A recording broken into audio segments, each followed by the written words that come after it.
2주 전에 한 분에게서 전화가 왔습니다. 사실 평소 전화를 주고받지 않는 분이어서 전화를 받아야 되나 말아야 되나 조금 망설이고 전화를 받았습니다. 어떻게 지내시냐고, 무슨 일이냐고 대화가 시작이 되었습니다. 다짜고짜 저한테 목사님 당장 만나야 합니다. 우리 당장 만나?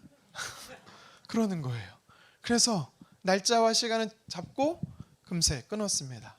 근데 목소리가 굉장히 밝았어요. 좋은 소식 같아 보였습니다. 그래도 7년, 8년 이상 뵙지 않은 분인데 연락을 주실 정도로 좋은 일이 뭘까? 그분의 자녀와 관련된 일이겠다 생각이 들었습니다. 벌써 10년이 넘었는데요. 2013년도에 제가 이단 상담소를 몇 군데 찾아다니며 신천지에 빠진 그분의 자녀를 어떻게 돌아오게 할 수 있는지 동분서주하며 다녔던 적이 있습니다. 과정을 다 말씀드릴 수는 없겠지만 강경하게 강압적으로 데리고 오지 않으면 안 된다는 조언을 듣고 가족들이요 반납치하듯이 그 자녀를 한 장소로 데리고 왔습니다. 신천지의 잘못된 교리를 조목조목 가르치면서 설득했지만 생각보다 너무 깊이 빠져 있던 거예요. 나오겠다고 가족들에게 거짓으로 약속을 합니다. 가족들을 진정시킨 뒤에 가족들이 방심한 틈을 타서 더 깊숙이 신천지 안으로 들어갔습니다. 저도 직접 만나 권면해 보지만 벽에 대고 하는 것처럼 전혀 들으려 하지 않습니다. 완강합니다. 그 자녀가 뭔가 부족해서가 아닙니다. 이상한 사람도 아니에요. 교회에서부터 어려서부터 신앙 안에서 잘 자란 형제였습니다. 교회 안에서 열심히 신앙생활하던 청년이었어요. 심지어 착하고 효심도 많았습니다. 그런데 이단에 빠진 겁니다. 이런 방법 저런 방법으로 회유를 해보지만 소용이 없습니다. 같이 죽자 협박도 해보지만 전혀 먹히지가 않습니다. 자녀로 인해서 흘린 눈물이 여러분 마를 날이 없었습니다. 저는 옆에서 이렇게 지켜보면서요 미혹의 영, 어둠의 영에 사로잡힌 것이 얼마나 무서운지를 그때 알았습니다. 그런데 얼마 전에 그 자녀가 아무도 묻지 않았는데 가족에게 고백하는 겁니다. 자기가 스스로 신천지에 나왔다라는 거예요. 이 한마디에 가족 모두가 10년의 보상을 받은 것처럼 기뻤다고 합니다. 많은 눈물이 꽃을 피워 열매를 맺은 것입니다. 여러분 말이 10년이지 얼마나 이 시간 동안 가족들의 마음이 문드러졌겠습니까? 하나님을 향해 애통했겠습니까? 하나님은요 그 가족들의 기도를 잊지 않으시고 그 형제를 포기하지 않으셨습니다. 그래서 때가 되어 그 가정 안에 그 자녀의 삶 안에 하나님께서요 일하기 시작하신 것입니다. 저는요 언젠가 하나님께서 일하실 수 있다고 믿었지만 그때가 지금이라는 사실에 매우 놀랐고 하나님께 감사를 드렸습니다. 여러분 하나님이 살아계심을 믿으십니까? 여러분 하나님께서 살아계셔서 내 삶에도 역사하심을 믿으십니까? 여러분 지금 당장 내 눈에는 보이지 않고 또 하나님의 계획은 알 수 없어도 여러분 이 사실을 의심하지 말고 지치지 말고 믿으시기를 주님의 이름으로 축원합니다. 하나님이 어떤 분이세요? 예수님께서 하나님이 어떤 분이신지 직접 이렇게 소개합니다. 요한복음 5장 17절에 보니까요 아버지가 일하시니 나도 일한다라고 말씀합니다. 하나님이 어떤 분이시래요? 여전히 지금도 그의 자녀들의 삶 속에 일하시는 분이시다라는 것입니다. 시위들들에 갇혀있던 예레미야 선지자에게 하나님께서 찾아오셨어요. 그리고 하나님이 자신이 어떤 분이신지 이렇게 소개합니다. 우리 예레미야 33장 2절 같이 한번 읽겠습니다. 이를 행하시는 여호와 그것을 만들며 성취하시는 여호와 그의 이름을 여호와라 하는 이가 이와 같이 이르시되 아멘. 하나님께서 어떤 분이시래요? 일을 행하시는 분이시래요. 우리 삶 속에 역사하시는 분이시래요. 하나님의 약속은 바로 이것입니다. 저와 여러분의 삶 속에 하나님은 살아계시고 그 살아계신 하나님은 반드시 일하신다라는 사실입니다. 만약에 하나님은 내 삶에 일하시지 않는 것 같아, 하나님은 일하실 수 없는 것 같아 라고 생각하시는 분들 있습니까? 그렇다면 오늘 말씀을 통해서 내 삶과 우리 가정에 하나님이 일하실 수 있음을 깨닫기를 간절히 원합니다. 왜냐하면 오늘 본문의 말씀이 바로 하나님이 어떤 사람을 통해 일하시는지를 가르쳐주고 있기 때문입니다. 오늘 본문에 보니까 한 가정이 등장합니다. 그런데 이 가정에는요, 현실적인 문제가 있었어요. 두 가지의 문제가 있었습니다. 첫 번째는 어떤 문제가 있었냐면 사회적 고통이 있었어요. 우리 1절 말씀을 다시 한번 읽어보도록 하겠습니다. 이스라엘 자손이 다시 여호와 목전에 악을 행하였으므로 여호와께서 그들을 40년 동안 블레셋 사람의 손에 넘겨주시니라. 아멘. 당시 이스라엘 백성들은요, 왕이 통치하는 왕정시대 전이었어요. 그 이야기는 무슨 말이냐면 재판관이라는 뜻의 이름의 이 사사들이요, 정치적, 군사적, 영적 권한을 가지고 이스라엘을 통치하고 있었던 때라는 사실입니다. 그런데 오늘 1절에 보면 블레셋으로 인해서요, 이스라엘 백성들이 무려 40년 동안 어려움을 당하고 있다는 거예요. 마치 일제시대 때 우리가 고난을 당하고 고통을 당했던 것처럼 지금 블레셋에 의해 이스라엘 백성들이 어려움을 당하고 있다는 겁니다. 여러분, 근데 이 고통이, 이 사회적 고통이 어디서부터 온지 아십니까? 이스라엘 백성들의 우상 숭배 때문입니다. 우리 1절 상반절 다시 한번 읽어볼까요? 시작. 이스라엘 자손이 다시 여호와 목전에 악을 행하였으므로. 아멘.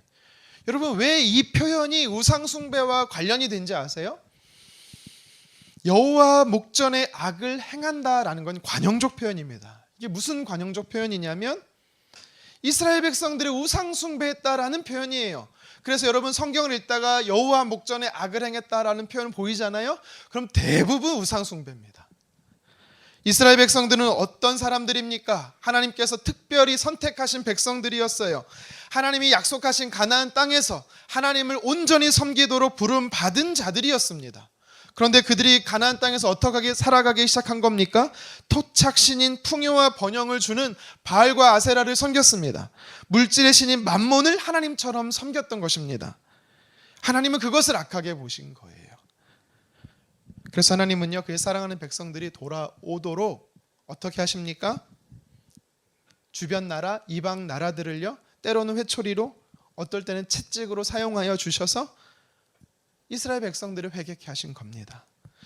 블레셋에 계속되는 약탈과 노략질에 이스라엘은요, 또 이 가정과 이 여인은요, 암울한 시대에 어려움을 겪고 있었던 것이지요.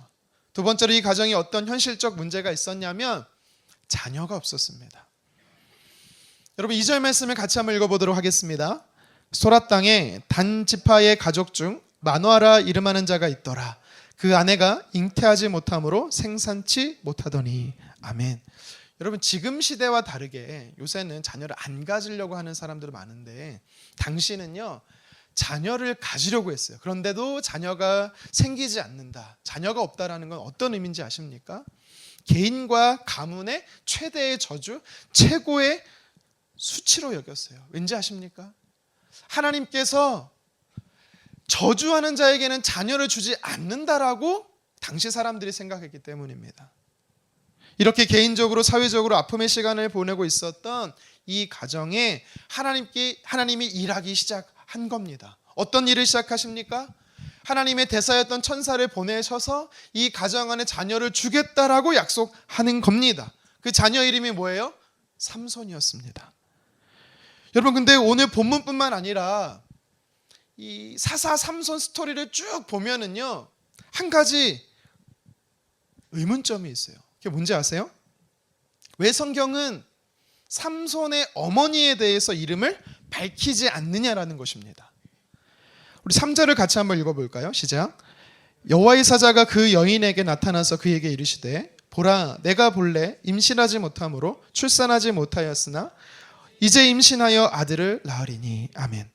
하나님의 천사가 찾아왔어요. 그래서 뭐라고 말합니까? 여인의 이름을 부르지 않아요. 어쩌면 불렀을 수도 있는데 성경에 기록지 않은 걸 수도 있습니다. 근데 오늘 성경은 그 여인이라고만 이야기합니다. 6절에서도 그 여인이에요. 다른 말씀에 보면요, 남편의 이름은 나옵니다. 마노아의 아내, 그 아내라고만 말합니다. 제가 왜 여인의 이름에 등장하지 않는 것을 가지고 이상하다라고 말씀하는지 아세요? 성경에 보면 구약과 신약을 통틀어서 하나님께서 천사를 보내셔서 아들을 주겠다라고 미리 예언했던 사람이 총 5명 등장합니다. 오늘 본문에 이 여인을 포함해서 구약에 2명, 신약에 2명이 있어요. 구약에 보면 이삭의 어머니가 나와요. 이름이 뭐예요? 사라입니다. 사무엘의 어머니 한나가 있습니다. 신약 성경에 보십시오. 세례 요한의 어머니 엘리사벳이 있습니다. 또 예수님의 어머니, 육신의 어머니 마리아가 있습니다.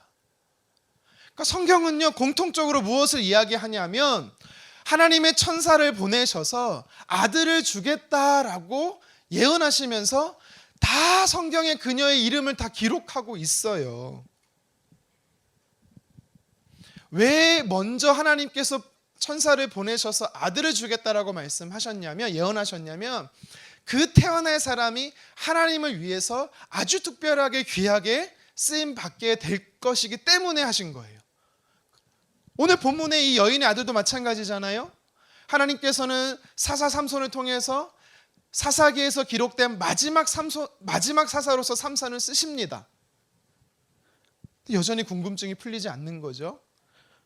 특별한 목적으로 자녀를 주시겠다는 하나님의 뜻은 알겠는데 다른 여인들의 이름을 기록하면서 왜 오늘 유독 삼손의 어머니는 이름을 기록하지 않는 것일까? 왜 침묵하는 것일까?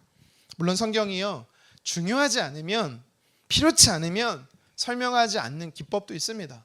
그런데요, 삼손의 아버지 마노아는 이름이 또 기록되어 있어요. 제가 볼 때 성경을 읽어보면 남자보다 여자가 중요하거든요. 근데 남자 이름 나오는데 왜 여자 이름이 안 나오는 걸까요? 여러분, 바로 이게 오늘 성경이 우리에게 주는 첫 번째 메시지입니다. 무엇입니까? 하나님께서 누구를 통해 일하십니까? 바로 은혜가 필요한 자를 통해 일하신다라는 사실입니다. 성경은 이것을 강조하고 싶었던 겁니다. 사회의 구조적 문제 속에 있던 사람, 가정적 어려움뿐만 아니라 정말 이름조차 사람들이 기억하지 못할 정도로 연약한 자, 부족한 자, 비천한 자, 삶이 힘겨운 자를 통해서 하나님은요, 일하고 싶었던 것입니다. 여러분, 은혜가 필요한 자를 통해 하나님 일하십니다. 구약 성경에서요, 은혜, 은총이라는 단어를 쓰실 때는요, 단어가 사용될 때는 히브리어 두 단어로 쓰입니다. 하나는 헤세드고요, 하나는 헨이라는 단어입니다. 여러분, 헤세드라는 단어는 아마 들어보셨을 거예요. 무한적인 사랑, 무한대의 사랑, 한량없는 은혜라는 표현을 할 때 바로 이 헤세드란 말이 있어요. 마치 부모가 자녀에게 계산적이지 않은 사랑을 베풀 때 헤세드라는 단어가 쓰여요. 그러니까 다시 말해서 성경에서 하나님이 저와 여러분들을 향해서 끝없이 끝까지 사랑하실 때 그 은혜 베푸심이 바로 헤세드의 은혜인 겁니다. 여러분, 헨이라는 은혜는 뭔지 아십니까?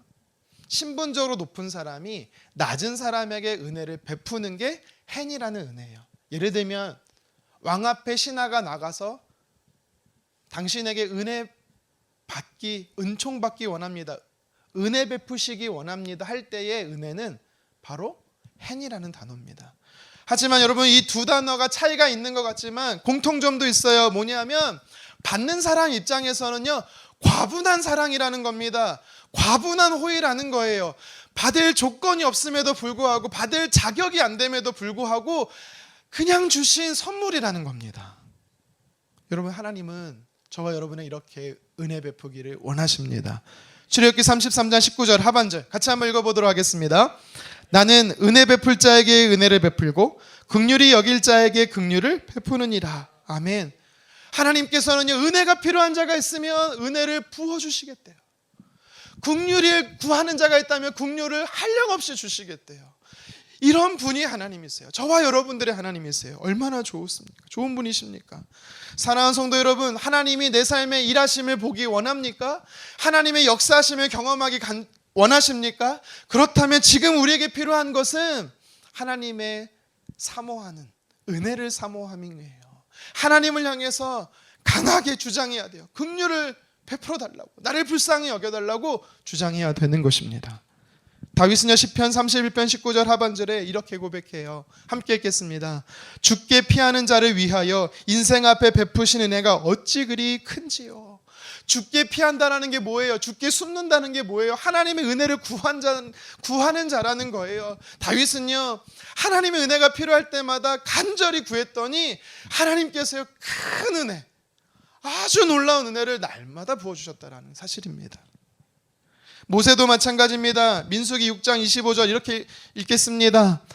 여호와는 그의 얼굴을 내게 비추사 은혜 베푸시기를 원하며, 물론 이것은 제사장 아론이 한 거지만 모세가 이 사실을 기록한 거예요. 뭘 기록한 거예요? 하나님은 어떤 분이시다? 우리 삶 안에, 너희 삶 안에 은혜 베푸기를 간절히 원하시는 분이다. 여러분, 은혜가 필요하십니까? 사모하십시오. 하나님 앞에 나를 긍휼히 여겨달라고 간구하십시오. 오늘 본문에 등장하는 이 여인은 어떤 사람이에요? 본래 임신할 수 없었던 여인이래요. 그러니까 불임이에요. 신체적으로 문제가 있었던 사람입니다. 성경은요, 그 이름조차 소개하지 않습니다. 나머지 4명의 여인은 이름을 따박따박 기록하면서 이 여인은 이름이 기록하지 않아요. 그만큼 성경은 무엇을 이야기하는 거예요? 철저하게 낮아지고 소외되고 사회적 약자였다라는 것을 우리에게 이야기하는 것입니다. 시대적 아픔 속에 살아가는 여인이었습니다. 한마디로 말하면 정말 도움이 필요한, 은혜가 필요한 여인이었다라는 사실이죠. 하나님은 은혜 베푸시기를 원합니다. 그래서 그녀에게 찾아오셔서 은혜를 베푸셨던 거예요. 우리의 삶에 하나님의 일하심은 하나님의 은혜에서부터 시작이 되는 것입니다. 하나님의 은혜의 시작은 한 개인과 한 공동체와 나라와 민족을 살리는 기적을 행하시는 것입니다. 이 두 사람은요, 이 천사의 이름이 너무 궁금했어요. 당신의 이름이 무엇인지 물었습니다. 오늘 본문엔 나오진 않지만 18절에 보면은 다음에 또 찾아와요. 이 천사가 그때 이름을 묻습니다. 천사가 자신의 이름을 이렇게 소개해요. 18절 하반절 함께 읽겠습니다. 내 이름은 기묘자라 하니라. 아멘. 여러분, 천사는요, 하나님의 대리인으로서, 다시 말해 하나님을 뜻하는 겁니다. 하나님을 향해서 당신의 이름이 무엇입니까? 물었더니 하나님은 말씀하세요. 나는 기묘자라. 여러분, 기묘자는요, 형용사예요. 무슨 뜻이냐면 놀라운, 경이로운 이라는 형용사입니다. 다시 말해서 하나님께서 내 이름은 기묘자야 라고 하신 것은 나는 너의 삶 안에 놀랍도록 일하는 분이야, 나는 너의 삶 안에 기이하게 일하시는 하나님이야 라고 자신을 소개하셨던 것입니다. 여러분, 그렇습니다. 저와 여러분의 하나님은요, 나의 생각과 나의 상식과 나의 지혜를 뛰어넘게 놀랍게 역사하시는 분이세요. 여러분, 그분을 신뢰하셨으면 좋겠습니다. 이 여인에게 기묘자로, 이 가정 안에 기묘자로 찾아오신 하나님은 저와 여러분의 삶에도 기묘자로서 놀랍게 우리의 생각을 뛰어넘게 일하시는 하나님인 줄을 믿으시기를 바랍니다. 여러분, 지난 한 주 엄청 더웠죠? 오늘도 살짝 덥죠? 35도가 넘었습니다. 작년에 우리가 몽골을 다녀왔잖아요. 몽골 6월달 평균 날씨가 20.8도예요. 그러면 이제 한창 더워지기 시작하는 거예요, 몽골도. 여러분, 근데 20.8도는 우리나라 5월 날씨거든요. 살짝 더워지기 시작하는 날씨거든요. 그런데요, 몽골 선교사님이 저한테 지난주에 영상을 하나 보내주신 거예요. 영상을 보내주시면서 이렇게 써있는 거예요. 목사님, 놀라지 마세요. 뭔가 싶어서 제가 봤습니다. 근데요, 한방눈이 내리는 거예요. 이상하다. 지금 눈 올 시즌이 아닌데? 선교사님 뭔가 잘못 보내신 건가 해서 제가 인터넷 바로 찾아봤거든요. 그랬더니요, 이상기후로 한방눈이 내렸다라는 거예요. 이게 좋은 게 아닙니다, 사실. 제가 사실은 이상기후 현상으로 눈이 왔다, 이거를 몽골에 이야기를 하려고 꺼낸 게 아니고, 제가 처음 몽골에 갔을 때 겪었던 이야기를 잠시 여러분께 나눠드리려고 몽골 이야기를 꺼낸 겁니다. 2017년도에 몽골 수도인 울란바토르에 제가 갔었어요. 우리나라 예수전도단 화요모임과 같은 선교사님들, 선교단체 중심으로 몽골 사람들이 모여 예배하는 화요모임이 있다고 해서 제가 소문 물어 그 장소에 찾아갔습니다. 물론 저는 몽골어를 못합니다. 그래도 다행인 게 제가 아는 한국 찬양을 몽골어로 부르고 있어갖고 저는 한국어로 따라 부르기 시작했어요. 또 하필 그날 설교자가 한국에서 오신 분이야. 그래서 제가 설교를 잘 들었어요. 은혜를 많이 받았습니다. 예배를 다 마치고 특별 순서가 진행이 되는데요. 3개월 예수제자 훈련을 받은 몽골 청년 남자 4명이, 형제 4명이 이제 3개월 동안 몽골 시골로 떠나는 거, 그리고 중국으로 떠나서 전도행을 한다라는 겁니다. 그래서 기도하고 파송하는 시간이었습니다. 여러 기도 제목들을 이야기하는데요. 마지막 기도 제목이 뭐냐면, 저희들이 당장 며칠 후에 전도행을 떠나야 되는데 몽골 돈으로 46만 5천 투구르 재정이 부족하다라는 겁니다. 그래서 이 재정이 채워지도록 하나님의 일하심을 볼 수 있도록 기도해 달라고 부탁하는 겁니다. 여러분, 46만 5천 투구르가 당시 우리나라 돈으로 얼마인지 아세요? 24만 원 정도입니다. 뭐 별로 큰 돈도 아닌데 라고 생각하실 수 있죠. 한 명당 6만 원씩만 있으면 되잖아요. 근데요, 당시 몽골에 4년제 대학을 나온 엘리트가 좀 좋은 회사, 은행에 취직하면 한 달에 40만 원 월급을 받을 때였어요. 그러니까 적지 않은 재정이죠. 다른 기도 제목들은 생각이 안 나는데 마지막 그 기도 제목이 자꾸 제 마음을 때리는 거예요. 그때 한 분이 저에게 몽골에 간다고 이렇게 헌금해 주신 분이 있었거든요. 제가 그 돈을 그대로 몽골 돈으로 환전해서 가지고 있었습니다. 그리고 우리나라 돈 현금 6만 원도 가지고 있었어요. 현금 6만 원은 제가 얼마인지는 알지만 몽골 돈은 얼마인지는 사실 잘 몰랐습니다. 기도가 끝나고 제가 바로 화장실로 달려갔어요. 왜 달려간지 아십니까? 몽골 돈 얼마인지 세보려고. 그 청년들이 기도 제목을 내고 다 같이 손을 뻗어서 그들을 축복하면서 기도하는 내내 기도가 안 되는 거예요. 왠지 아십니까? 하나님이 음성으로 들려주신 건 아니지만 제 마음으로 이렇게 말씀하세요. 우광아, 네가 가지고 있는 그거 다 주면 끝나. 다 채워져. 네가 가지고 있는 돈 다 합치면 46만 5천 투구르야 라고 마음의 부담감을 팍팍 주는 것입니다. 그래서 제가 진짠가? 화장실 달려가서 몽골 돈을 막 세보는 거예요. 세봤더니 몽골 돈이요 34만 투구르가 있었습니다. 그리고 몽골은 참 좋은 게 달러로 환전 안 해도 그냥 바로 우리나라 돈으로 환전해도 몽골 돈으로 바꿔줘요. 가지고 있는 6만 원을 환전해 보니까 12만 투구르. 합치면 몇만 투구르? 36만 투구르. 46, 죄송합니다. 46만 투구르. 여러분, 5천 투구르가 얼마인지 알아요? 우리나라 돈으로 2천 원밖에 안 해요. 그러면 이거 하나님 말씀하신 거 맞잖아요. 헌금하는 게 맞잖아요. 근데 제가 뭐라고 하는지 알아요? 하나님 아니에요. 안 맞아요. 46만 5천 투구르여야 되는데 46만 투구르니까 저 아니에요. 다른 사람이에요. 제가 막 우겼어요. 아까워서. 아니라는, 근데 계속해서 불편한 거예요. 아니라는 겁니다. 너가 다 갖고 있다라는 거예요. 아무리 뒤져도 안 나와요. 돈이 없어. 하나님 없어요. 없다니까. 그래서 제가 성경책 꺼내서 찾아보고 노트 꺼내서 막 펼쳐보면 갑자기 뭐가 툭 떨어지는데 몽골 돈 5천 투구르인 거예요. 합이 46만 5천 투구르. 빼박이죠. 가서 선교사님께 드렸습니다. 이 형제들을 위해 써달라고 드렸어요. 그랬더니 이 선교사님이 이 형제들에 대한 짧은 간증을 저에게 들려주십니다. 원래는요, 이 4명의 형제들이 재정이 부족한 게 아니었어요.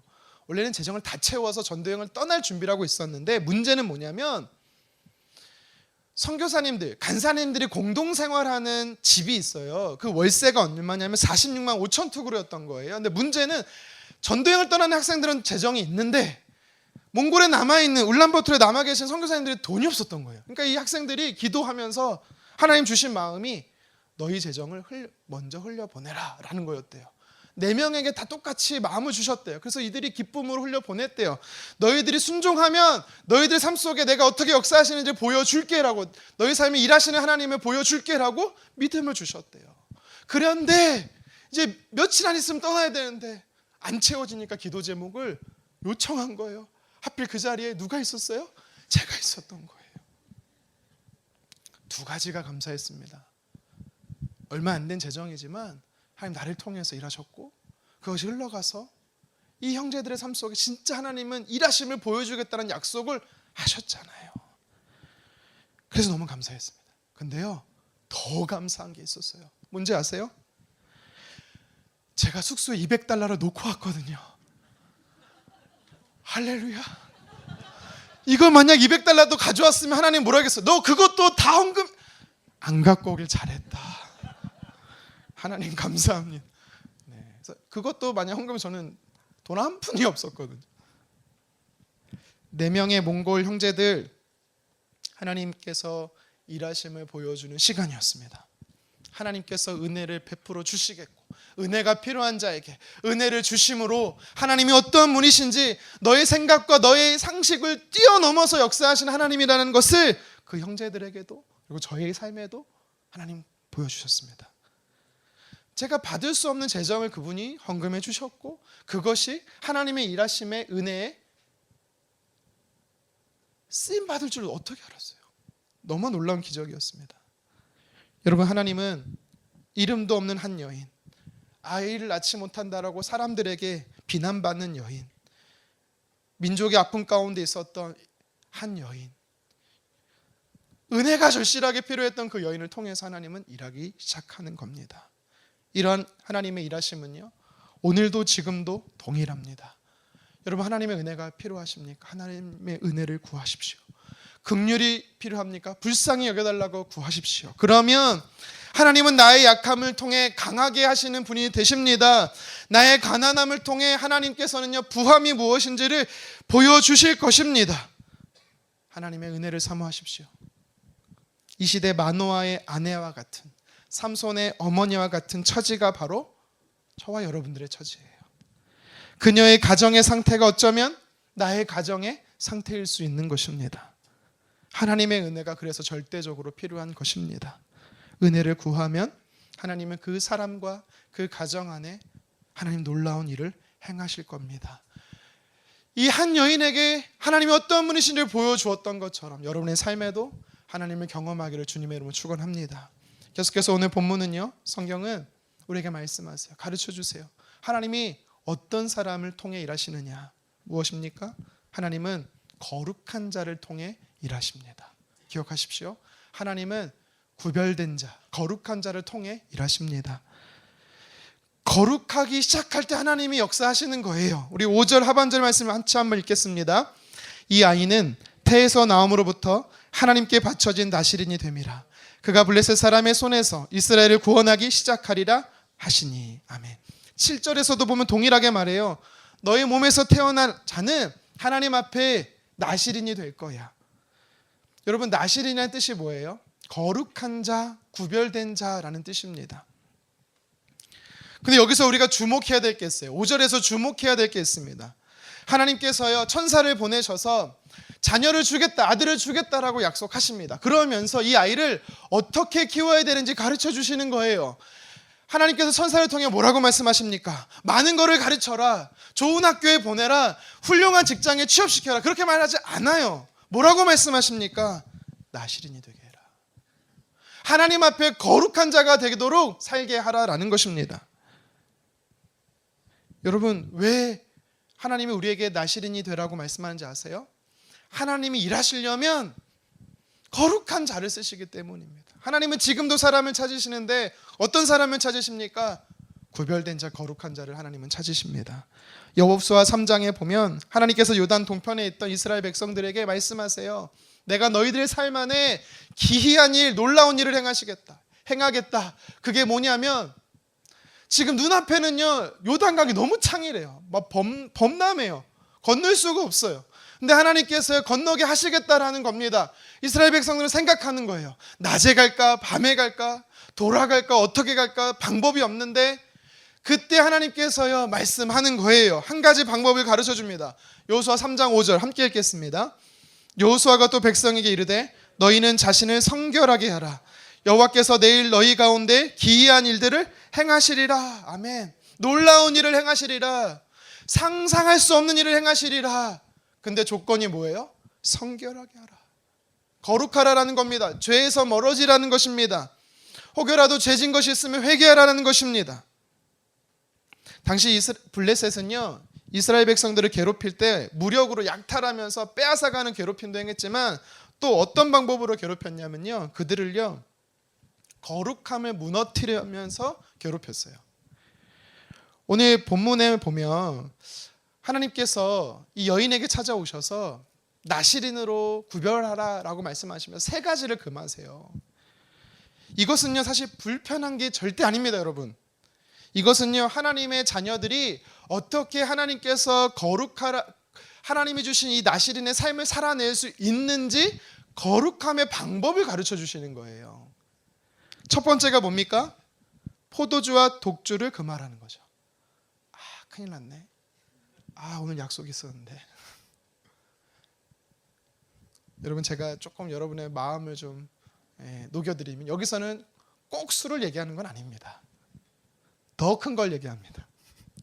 4절 상반절 같이 한번 읽어보겠습니다. 그러므로 너는 삼과 포도주와 독주를 마시지 말며.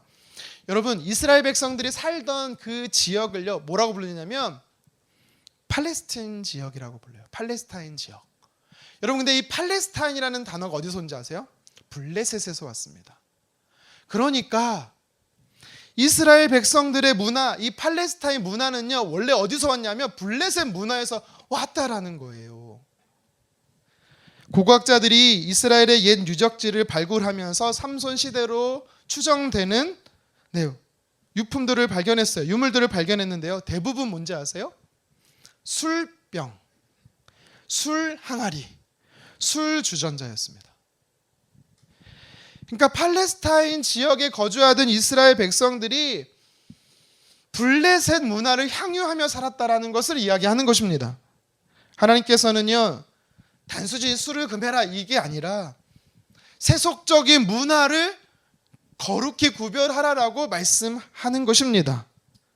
그래서 그의 아들을 하나님이 나시린을 세우기 위해서 먼저 그의 어머니 그녀를 구별시켰던 거예요. 되게 종교적으로 개신교, 기독교가 언제 타락하는지 아십니까? 물론 고등 종교가 되면 타락한다라고 말하는데요, 음주 문화가 발달하면 그때부터 타락이 온다고 합니다. 왜냐하면 쾌락과 사치와 방종의 삶이 술에서 비롯되기 때문이죠. 그래서 술 좋아하는 분들은요 매일매일 술 먹어야 되는 이유를 발견해요. 제가 빨리 읽어드릴게요. 월요일은 원래 술 마시는 날이고, 화요일은 화끈하게 마시는 날이고, 수요일은 수없이 마시는 날이고, 목요일은 목이 터져라 마시는 날이고, 금요일은 금방 마시는 날이고, 토요일은 토할 정도로 마시는 날이고, 일요일은 일일이 술집을 찾아다니며 마시는 날이다. 내 얘기인데? 이렇게 하시는 분 있어요? 여러분, 한국에서 제일 많이 생기는 게 뭔지 알아요? 치킨집, PC방. 저는 이렇게 생각했거든요. 뭔지 아십니까? 술집입니다. 기독교 역사가 증명하는 것 중에 교회에 진정한 영적 대각성 부흥이 왔을 때 나타나는 현상이 있대요. 그게 뭔지 알아요? 장소와 시대와 사람과 상관없이 꼭 공통적으로 발견되는 게 있습니다. 우리나라 1907년에 평양 대부흥이 있을 때도 이 현상이 일어났어요. 뭔지 아세요? 술집이 사라지는 겁니다. 여러분, 근데 문제는 뭐예요? 지금 우리나라는 술집이 더 증가하고 있습니다. 이건 무엇을 얘기하는 겁니까? 교회와 성도가 세속화되었기 때문에 사회를 일깨우지 못하고 있다라는 것입니다. 여러분, 두 번째로 나시린이 구별되어야 될 게 뭡니까? 4절 하반절에 보면 같이 한번 읽겠습니다. 어떤 부정한 것도 먹지 말지니라. 부정한 음식이었어요. 부정한 음식. 여러분, 이거는요 하나님께서요 상한 음식, 쉽게 상할 음식, 몸에 안 좋은 음식, 이거를 먹지 말라고 했다 이렇게 말하면 안 돼요. 여러분, 유대인들에게 하나님께서 먹지 말라라고 구별했던 음식 중에 여러분 우리나라가 제일 어제도 먹고 여러분 어쩌면 오늘도 먹을 예정이신 분도 있는데요, 뭔지 아세요? 삼겹살, 돼지.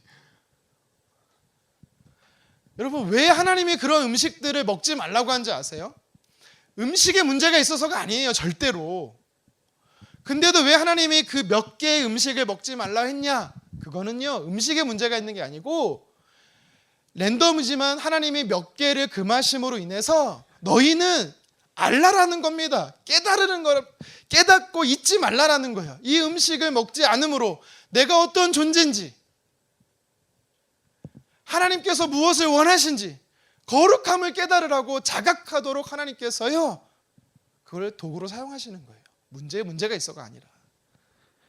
레위기에 보면은 하나님께서 정결하게 하는 음식이다라고 이야기를 해요. 그래서 부정하게 하는 음식이다라고 말해서 먹지 말라고 한 겁니다. 그거는 내가 하나님의 자녀로 거룩한 존재다라는 사실을 자각하게 하는 것입니다.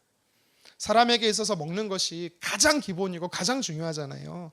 그러니까 부정한 음식을 먹지 말라는 건 무슨 말이냐면 단순히 먹는 문제가 아니고 일상의 삶의 모든 영역에서 거룩함을 유지하라라는 것입니다. 세 번째로 하나님이 나시린으로서 금해야 될 것에 대해서 이야기를 해요. 그것이 무엇입니까? 우리 5절 상반절인데요. 함께 읽겠습니다. 보라, 내가 임신하여 아들을 낳으리니 그의 머리 위에 삭도를 대지 말라. 아멘. 머리에 삭도를 금하라. 이발하지 말라는 거예요. 여성분들 미용하지 말라는 거예요. 큰일 났네요. 우리 집사님 미용실 어떡해요? 그게 아니죠. 그걸 말하는 게 아니에요. 상징적인 의미가 있습니다. 머리카락을 기른다라는 거는요, 하나님의 지혜와 방법을 구한다라는 거예요. 그러니까 머리에 삭도를 대지 말라는 것은 무슨 말이냐? 하나님의 지혜와 국률과 힘을 의지하라는 것입니다. 나시린으로서 살 때 세 가지 금하는 것은 세 속에 물들지 말고 일상의 삶에서 구별되며, 그리고 하나님의 지혜와 힘을 구할 때 우리가 나시린으로 거룩하게 구별되게 살아갈 수 있다라는 것을 성경이 이야기해 주는 겁니다. 여러분, 하나님은요, 하나님 나라에서 쓰는 그릇이 있어요. 귀하게 쓰는 그릇이 있고 천하게 쓰는 그릇이 있대요. 근데 어떤 그릇을 귀하게 쓰는지 아세요? 디모데후서 2장 21절 같이 한번 읽어보도록 하겠습니다. 그러므로 누구든지 이런 것에 자기를 깨끗하게 하면 귀히 쓰는 그릇이 되어 거룩하고 주인의 쓰심에 합당하며 모든 선한 일에 준비함이 되리라. 아멘. 어떤 그릇이요? 구별된 거룩한 그릇이요. 여러분, 하나님이 내 삶에 일하심을 보기를 원하십니까? 하나님이 살아계신 하나님으로서 내 삶에 역사하심을 여러분 소원하십니까? 그렇다면 거룩하시기를 축원합니다. 내가 신앙생활을 오래 했음에도 불구하고 하나님의 일하심, 기적을 경험하지 못했다? 여러분, 그럼 점검해야 돼요. 뭘요? 내가 정말 하나님 앞에 거룩하게 구별되게 살아가고 있는가? 여러분, 점검하셔야 돼요. 히브리서 12장 4절에 보면 하나님께서 우리에게 뭐라고 말씀하는지 아세요? 죄와 싸워라라고 말해요. 근데 어느 정도로 죄와 싸우라고 말하는지 아세요? 피투성이가 될 때까지 죄와 싸우라는 거예요. 지지 말라라는 겁니다. 왜요? 거룩함이 무너지면 영적으로 하나님의 자녀됨이 무너지기 때문입니다. 영향력이 상실되기 때문이에요. 그리스도인과 비그리스도인의 차이가 뭔지 아세요? 교회를 다니고 안 다니고, 물론 이것도 맞지만 그게 아니에요. 잘 살고 못 살고 아니에요. 성격이 좋고 안 좋고 아닙니다. 어떤 차이인지 아세요? 거룩함과 거룩하지 못함입니다.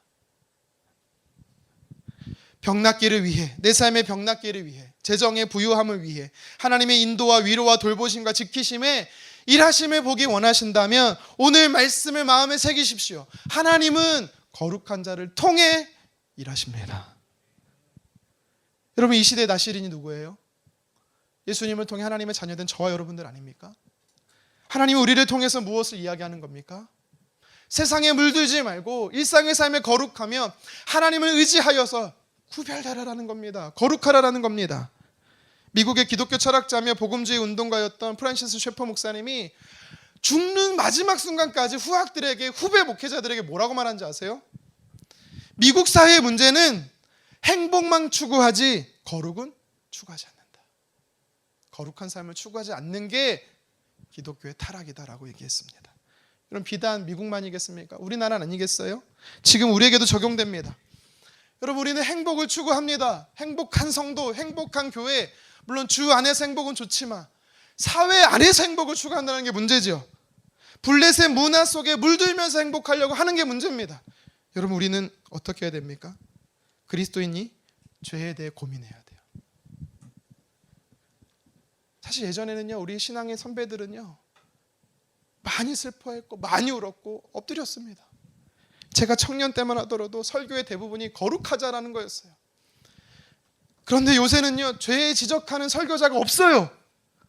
저도요 2년 만에 처음 하는 것 같아요. 우리가 설교자, 정말 설교 잘한다라고 말하는 분들의 설교의 내용이 뭔지 알아요? 번영 설교예요. 축복 설교예요. 잘 되고 성공한다라는 설교입니다.